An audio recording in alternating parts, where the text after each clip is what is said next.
سلام و درود بر شما. حسین رحیمی هستم، معامله‌گر بازارهای مالی. با شما هستیم با ادامه دوره جامع کریپتوکارنسی.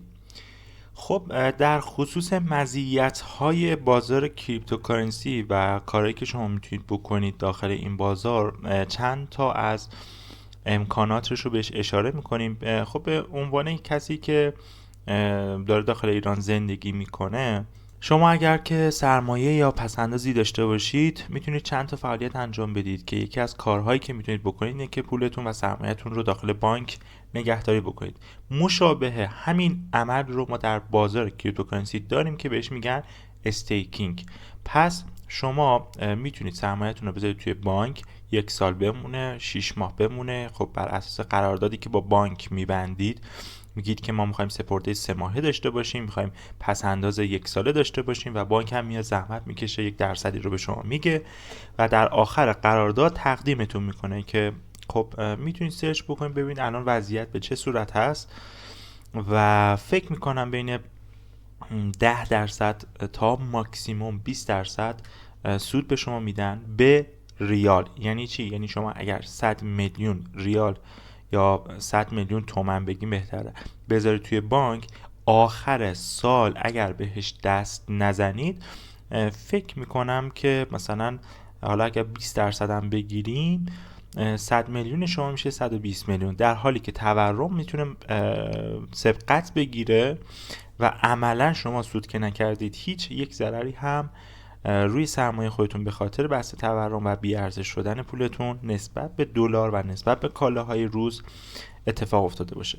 مشابه همین عمل و مشابه این قضیه رو توی بازار کریپتوکارنسی داریم و شما میتونید با صرافی‌های خودتون وارد قرارداد بشید، پولتون رو به دلار یا هر ارز دیگه بدید و به اصطلاح استیک کنید، نگه دارید 6 ماه، 1 سال، 3 روز، 7 روز و الان میریم قرارداد رو میبینیم که به چه صورت هست و میتونید یک سودی رو حالا بگیرید مثلا سالیانه 10%، ولی این 10% میتونه متفاوت باشه با اون درصدی که بانک ها میدن. چه تفاوتی داره؟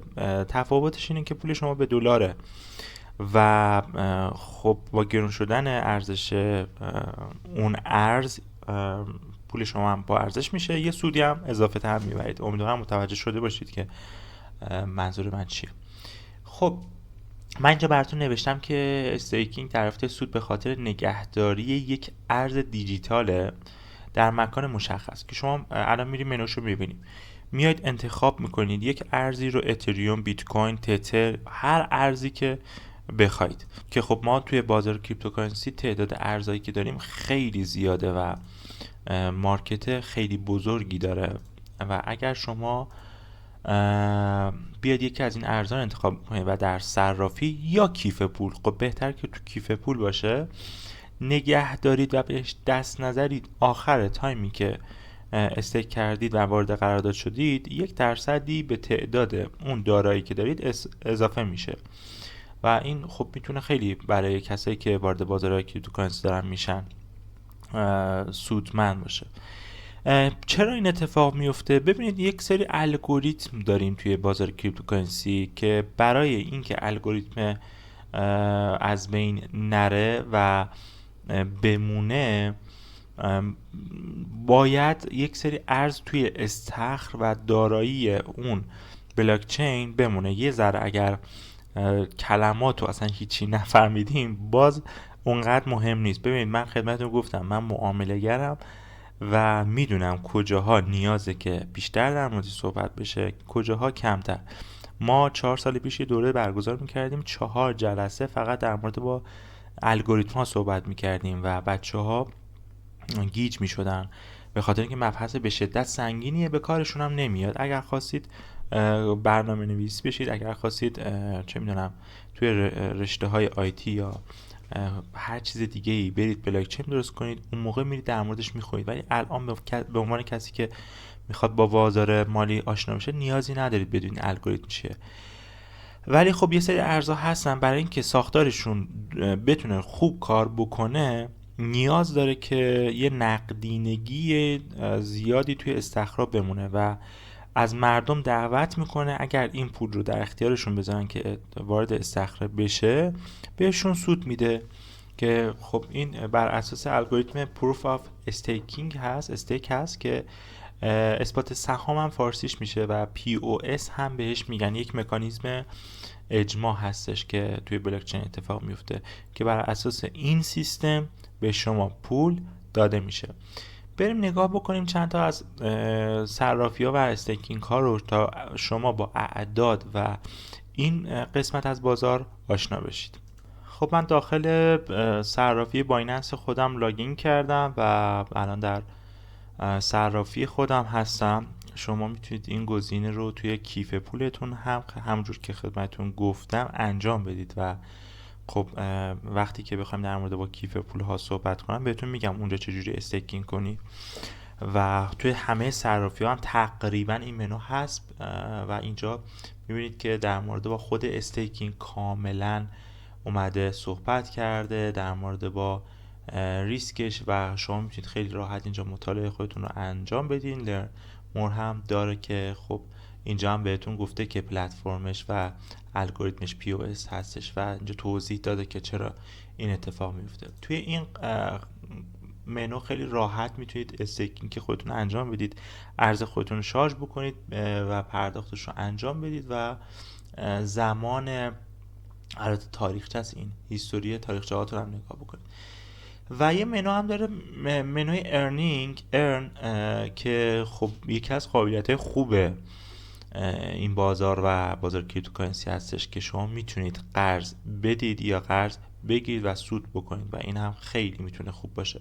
ببینید الان قراردادهایی که نوشته رو یه چند تاش رو میبینیم که مثلا میگه در مورد با ارز یا کوین USDT که یک استیبل کوین هست، ارزشش همیشه $1 هست، میگه من APR و سود سالانم در مورد با این 3% بهتون میده که هم قرارداد فلکسیبل داره هم فیکس داره که میتونید اینجا کاملا بیاید مطالعه بکنید و فلکسیبل شناوره، یعنی سود میتونه هم بیشتر بشه هم کمتر بشه. فیکس هم میگه آقا نه بین این درصد میمونه دیگه و شما میتونید سابسکرایب کنید و این قرارداد رو انجام بدید. البته نمیخوام اینجا دوره و توی قسمت دوم قضیه رو خیلی سنگینش کنم و بخوام در مورد اینا صحبت کنم، ولی همین که بدونید توی کریپتوکارنسی ما میتونیم ارزهای خودمون رو که حالا میبینید دیگه سولانا هست، BNB هست، اتریوم، بیت کوین و خیلی ارزهای دیگه من بزنم خیلی قراردادهای دیگه داریم توی ارزم به حضورتون که توی صرافی دیگه هم هست که شما میتونید استیک بکنید و نگه دارید، وارد قرارداد بشید 6 ماهه 1 ساله و هر قراردادی که دوست دارید انجام بدید و سود خودتون رو بگیرید و بعد از اینکه قرارداد به اتمام رسید کار خودتون رو انجام بدید. خب در مورد با این موضوع صحبت کردیم، اجازه بدید که بریم سراغ ادامه کارمون. پس میتونید شما بخوام واسه آخرین بار بگم بیت کوین خودتون رو که قصد دارید 6 ماه توی کیف پولتون نگه دارید میتونید همزمان استیک هم بکنید و آخر 6 ماه یا 1 سال یا هر بازه زمانی که دوست دارید یه سودی هم ببرید. یکی از قابلیت هایی که ما توی بازار کریپتوکارنسی داریم اینه که خیلی راحت میتونیم توی صرافی خودمون طلا بخریم و نماد و اسم ارزی یا کوین که توی کریپتوکارنسی برابر با 1 اونس هستش پکسه که پکس جی هم بهش میگن، بعضی وقتا یه جی هم این تهش هست که خیلی راحت شما میتونید پکس هم بخرید. چه فرقی میکنه؟ ببینید اگر شما بخواید طلا بخرید خودتون به عنوان یک فرد باید اولم که مرخصی بگیرید 1 روزتون رو یا 1 نصف روزتون رو بذارید برای این کار، برید بازار تهران یا هر بازار دیگه‌ای طلا بخرید که یه چیزی حدود 10 الی 30% اجرت ساخت اون طلاست. حالا اگر بخواید طلای دست دوم هم بخرید من باید این اعداد رو اصلاح بکنم که حالا مثلا کمترین میزانی که از شما اجرت میخوان دیگه 1% ازتون میگیرن اگر دست دوم باشه و شما حالا بین متوسط 10% شما اجرت رو در نظر بگیرید. حالا اگر طلای خیلی خوبی باشه، خوشگلی باشه، کار شده باشه روش، درصد زیادی ازش میگیرن و اگر خب دست دوم باشه 1% رو یا 0 رو میگیرن. ولی مغازه دار حد اقل توی کمترین درصدی که هست 3% از شما میگیره. یعنی اگر معامله‌گر خوبی باشید توی بازار طلا یا تبحر داشته باشید میتونید این سود مغازه‌دار رو 3% بدید، ولی این سود میتونه تا 15% هم باشه. یعنی مغازه‌دار 15% سود بگیره و واقعا هم حقشه. اونجا اجاره داره و هزار تا چیز دیگه و نمیتونه طلا رو بدون سود به شما بده که. حالا مثلا اگر توی طلاها علنگو بخرید کمترین سود رو مغازه‌دار معمولا میگیره، 3% میگیره. اگر چیزهای دیگه بگیرید سود بیشتر میگیره. اگر سکه بگیرید که باز بیشتر. ولی خب 7% رو میگیره، 9% هم مالیاته که خب الان که دارم ویدیو رو رکورد میکنم سر مالیات خیلی داستانه و خیلی میشه باز اینجا در مورد صحبت کرد، ولی ترجیح میدم از اینجا رد بشم. و اگر شما بخواید برید طلا بخرید توی ایران حداقل اینا رو باید جمع کنید.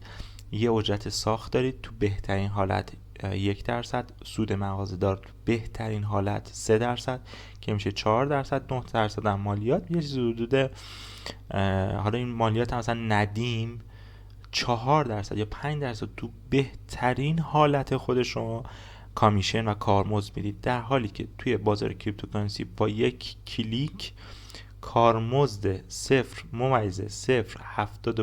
که میشه 75,000% که حدوداً 370 برابر کارمزد کمتر هست شما میتونید پکسچی رو بخرید. خیلی راحت میتونید کار بکنید. در مورد نقد کردنش هم خیلی راحت میتونید نقد بکنید. حالا طلا رو اگر بخواید بفروشید دوباره توی بازار واقعی باید خیلی هم مغازه رو بگردید ببینید کی میخره کی نمیخره. خیلی هم مغازه دارا خرید ندارن. اگر بازار نوسان شدید داشته باشه میتونید تا 2 روز یا 3 روز هیچ کس از شما طلا رو نخره و تو کریپتو خیلی راحت میتونید پکسچی رو خرید و فروش بکنید راحت. و طلای آب شده هم همینه. تقریبا طلای آب شده هم بخواید کار بکنید درصدش یه مقدار درصد کارمزدش یه مقدار شاید بیاد پایین‌تر، ولی اینجا میتونید راحت تر این کارو بکنید. اجازه بدید که باز من برم توی صرافی یا بهتون نشون میدم که پکسچی رو کجا میتونید بخرید و چقدره. خب این نمودار و چارت اونس جهانی طلا هست که دارید میبینید. قیمتش دارید میبینید که 2374 دلار هست هر اونسش، 2374 و اینجا توی صرافی 2353. یه مقدار اختلاف داره ولی راحت شما میتونید اینجا اونس رو بخرید هر مقداری که دوست داشته باشید. با یک کلیک میتونید بخرید، با یک کلیک هم میتونید بفروشید. پس نگاه کنید خرید و فروشش اونقدر سخت نیست و کارمزدش بذارید پیدا بکنم. فیش رو اینجا میزنه. اگر من خریدم انجام بدم احتمالاً فیش 0، یعنی کارمزدش 0 و خیلی راحت میتونم این کار رو انجام بدم. در کسری از ثانیه صفحه خرید و فروش هم میبینید که نقدینگی خیلی خوب هستش توی این صرافی. خبر خوبم اینه که توی صرافی های ایرانی پکس هست، یعنی شما اصلا نیازی هم نیست برید تو صرافی خارجی. تو صرافی ایرانی هم میتونید پکس رو بخرید. قیمت لحظه‌اش رو دارید میبینید. من رفتم توی سایت کوین مارکت کپ، قیمتش هست، همه چیش اینجا مشخصات و تمام چیزهایی که میخوایم رو داره. من در مورد با فعالیت توی صرافی و تمام المانهاش صحبت میکنم. در مورد سایت کوین مارکت کپ کامل صحبت میکنم، ولی الان دارم یه دیدگاهی بهتون میدم که آقا شما به جای اینکه برید طلا بخرید میتونید برید توی این اکسچنج های خارجی. مکسی هست، کوکوین هست، کراکن، بای بیت، بایننس و خیلی صرافی های دیگه. من باید بیام صفحات بعدی رو بزنم. بینگیکس، خب الان ایرانی‌ها میتونن تو بینگیکس حداقل کار بکنن تا به این لحظه. کوینکس هم فکر میکنم داره پکس رو و شما میتونید تو اینجا بیاید خریدتون رو انجام. کوینکس هم ایناش ببینید، کوینکس پکس جی رو داره 2350 و 2345 دلار، یه ذره داره ارزون تر هم میفروشه. خب و بهتون در مورد آربیتراژ هم میگم که چی کار میشه کرد. پکس شما میتونید راحت این کار رو انجام بدید. باز میگم تو صرافی ایرانی هم هستا و خیلی راحت شما میتونید توی صرافی ایرانی برید پکس رو بخرید. پس یکی از قابلیت ها و مزیت های بازار کریپتوکارنسی و فعالیت در این بازار اینه که شما در میتونید استیکینگ بکنید، بعد میتونید پکس رو خیلی راحت بخرید و کارتون رو انجام بدید، بفروشید. خیالتون هم راحته از نظر دزدی و از نظر امنیت. اینکه خب بالاخره چه میدونم اگر 100 گرم طلا رو بخواید ببرید توی بازار، الان فکر میکنم گرمی 3 میلیون حداقل میتونه باشه. خب یه مقدار عدد قابل توجهیه و برای خیلی‌ها استرس میاره که بخوان این مبلغ رو ببرن. خب یکی از کارهایی که تو ایران میتونید بکنید با سرمایه خودتون و پس انداز خودتون، گفتم میتونید بذارید تو بانک که استیکینگ و ما تو کریپتو داریم، میتونید طلا بخرید که تو کریپتو باز داریم، میتونید برید دلار بخرید که باز هم تو کریپتو دارین.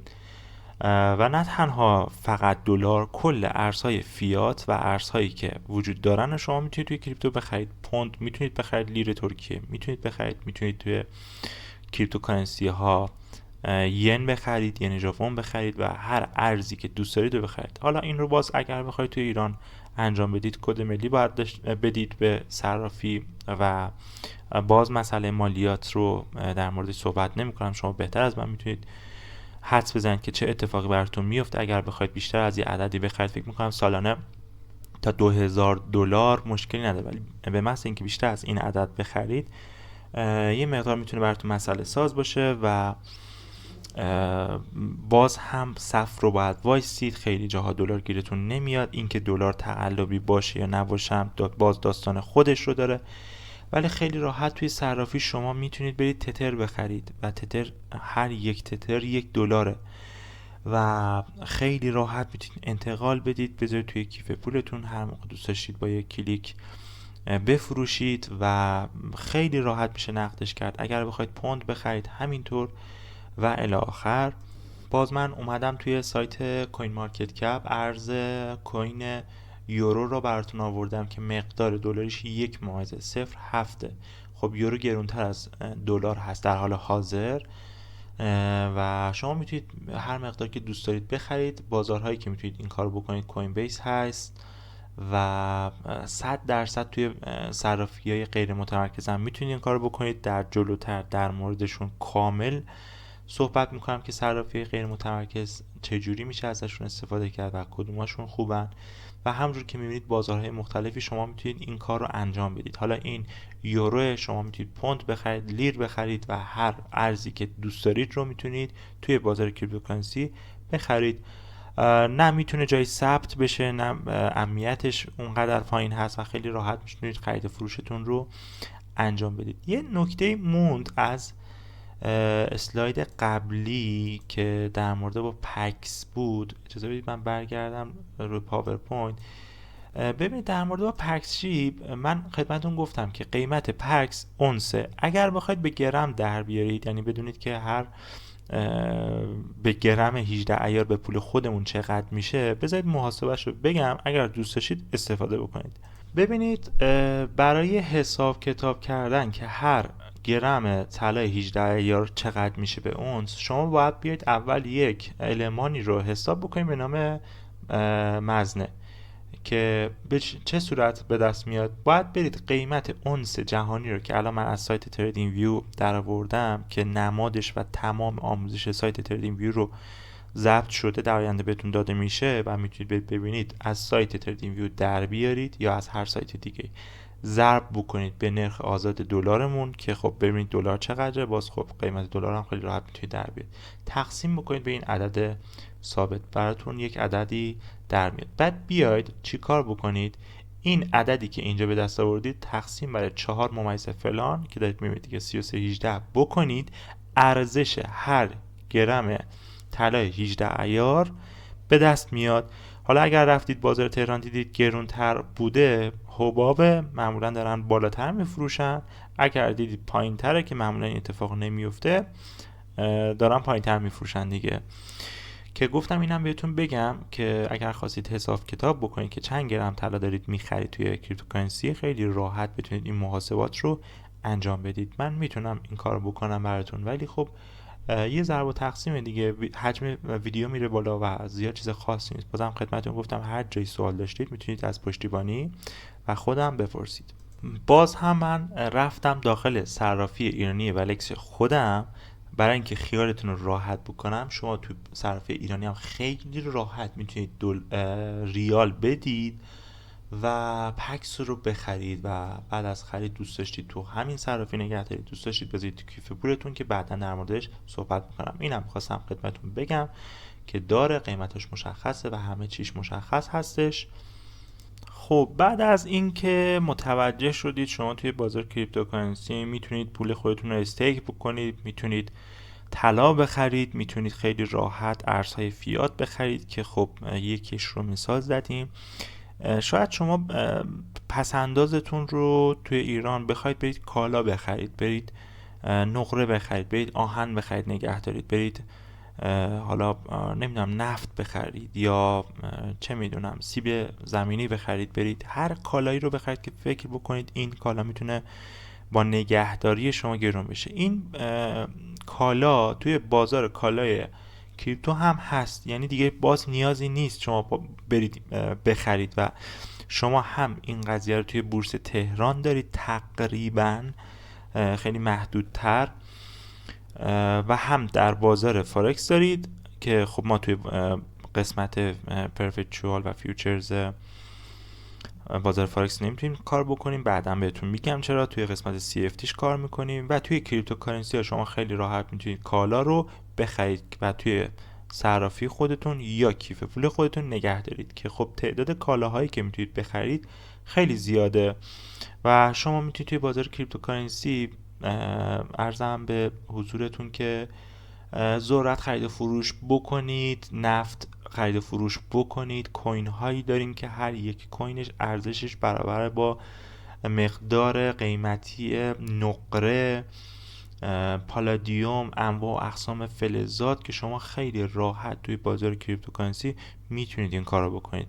پس دارید آشنا میشید با یک فضا، با یک بازاری که انقدر قابلیت داره و شما میتونید خیلی راحت این کارو بکنید. اگر پیش بینیتون اینه که نفت میتونه توی 3 ماه آینده 10% 20% قیمت افزایشی داشته باشه، میتونید ارزش رو بخرید نگه دارید و بعد از اینکه رشدش رو کرد کارتون رو انجام بدید و معکوسش هم میتونید انجام بدید، چون بازار دو طرف است که سایت های مختلفی دارن این کار رو میکنن. باز اجازه بدید من یکیشون رو مثال بزنم. در مورد ما مثال زدن من فقط میارم براتون که بدونید، وگرنه در مورد با صحت درست بودن یا نادرست بودن سایت ها من الان نمیتونم چیزی بگم، چون خب تغییر میکنه دیگه. سایتی که الان داره درست کار میکنه 3 ماه دیگه پانزی میشه و سعی بکنید اگر سوالی داشتید حتما بپرسید اینجا.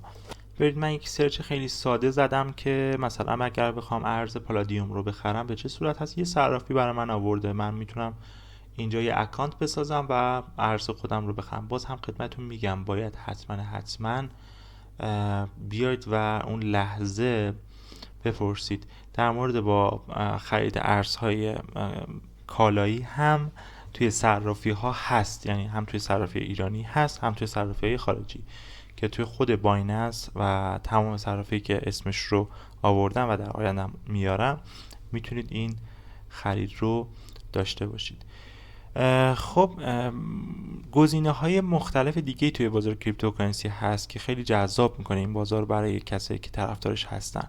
یکی از قشنگی های این بازار اینه که شما میتونید معاملات قراردادی انجام بدید که بهش میگن بازار پرپچوال، که یک قسمت کامل در این خصوص صحبت میشه که شما میتونید با پول بیشتر از پول خودتون معامله انجام بدید که بهش میگن استفاده از لوریج. یعنی شما میتونید با 2 برابر 3 برابر 10 برابر پولی که دارید کار بکنید. لوریج توکن ها رو داریم که خب یه قابلیت خیلی خوبیه. شما میتونید به جای اینکه بیت کوین بخرید برید بیت کوین X3 بخرید که اگر بیت کوین 1% سود بکنه این ارز 3 برابرش سود میکنه. و اجازه بدید برم تو منوش در موردش صحبت بکنم.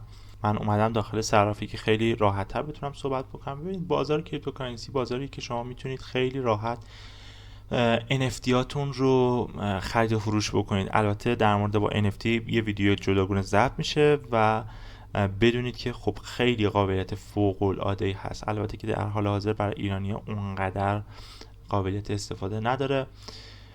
توکن های فن توکن ها رو داریم که برای حالا بهتون میگم باشگاه هایی که عرضم به حضورتون که طرفدارشون هستین میتونید انجام بدید.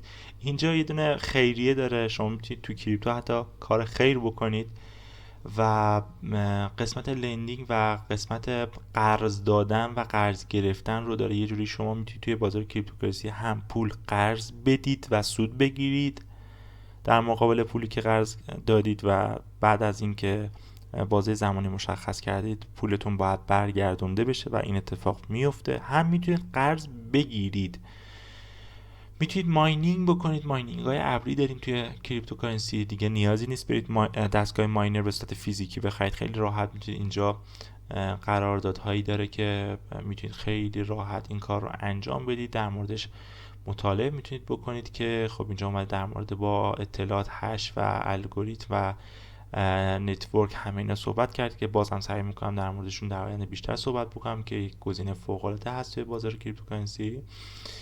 و منوهای دیگه‌اش رو بگم که از جذابیت ها و قشنگی بازار کریپتوکارنسی باشه. قسمت بازار فیوچرز رو که بهتون گفتم، بازار آپشنش هم هستش که خیلی فوق العاده. ما ربات ها رو داریم توی بازار کریپتوکارنسی که یک دنیاست. من سعی میکنم در مورد با ربات ها 2-3 تا ویدیو خوب ضبط بکنم، ولی خیلی دنیای بزرگیه و فوق العاده است که شما میتونید توی این بازار ربات های خیلی خوبی داشته باشید. کپی ترید دارید شما توی بازار کریپتوکارنسی و این فوق العاده است. یعنی چی؟ یعنی شما اگر معامله گری هم بلد نیستید بعداً یاد میگیرید که میتونید سرمایه‌تون رو اتصال بدید به کسایی که توی این فضا هستن و میگه دیپازیت کن یا فری. اصلا نمیخوام، چرا اذیت میکنی؟